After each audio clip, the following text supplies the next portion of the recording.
राधे राधे, जय श्री कृष्णा। कैसे हैं आप सब? आशा करती हूँ आप सब स्वस्थ होंगे। स्वागत है आपके अपने चैनल कृष्णा सखी मलिका में। तो दोस्तों, आज जो मैं वीडियो बनाने जा रही हूँ वो है चिड़ा चिड़ी की कहानी। तो जो कि कल मैंने आपको एक वीडियो बना के बताई थी, जिसमें बताया था कि पड़वा किस तरह से मनाया जाता है, किस तरह से कार्तिक पूर्णिमा के अगले दिन जब हम पड़वा मनाते हैं, घर बनाते हैं, तो उसमें एक चिड़ी और चिड़ा बिठाते हैं।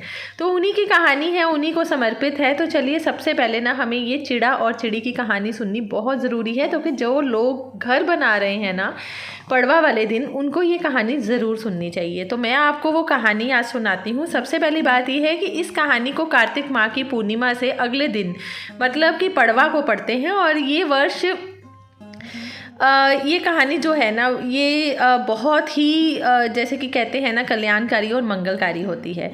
एक बार की बात है, 4 चिड़िया थी। वह चारों की कार्तिक का स्नान करती थी और पड़वा के दिन उन्होंने सोचा कि क्यों ना हम खिचड़ी बनाएं। सभी ने मिलकर घी, चावल तथा दाल का जुगाड़ किया और खिचड़ी भी बनाई। सबने सोचा कि पहले नहा कर आते हैं, फिर खिचड़ी खाएंगे। पहले एक चिड़िया नहा कर आ गई, बाकी नहीं आई। उसे भूख लगी थी तो उसने खिचड़ी की जो भाप होती है ना, वो खा ली।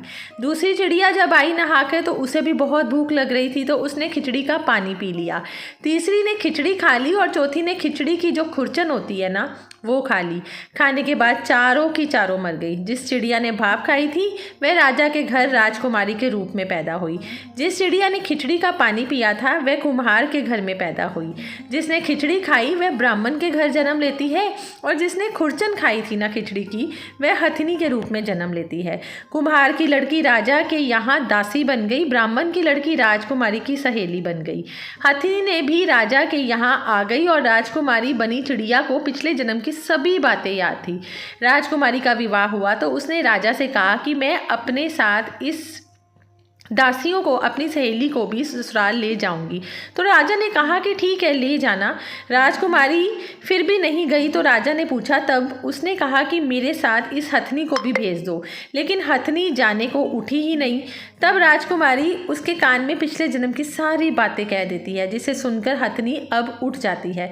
राजा ये सब देख रहे थे तो उसने तलवार निकालकर राजकुमारी से कहा कि तू सच बता, तू कौन है, नहीं तो मैं तेरा सिर काट दूंगा।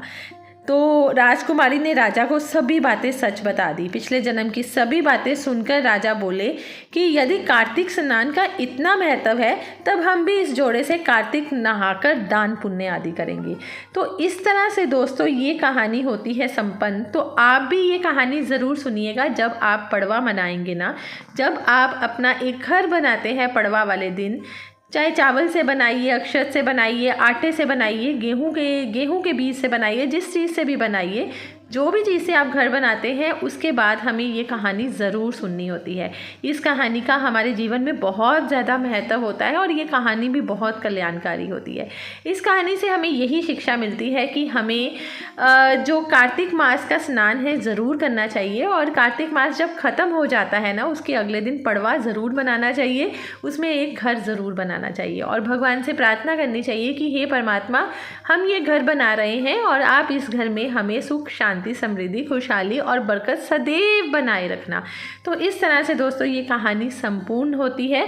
तो आप भी ज़रूर पड़वा बनाइएगा, और मिलती हूँ मैं कल एक नई वीडियो के साथ। तब तक के लिए राधे राधे, जय श्री कृष्णा।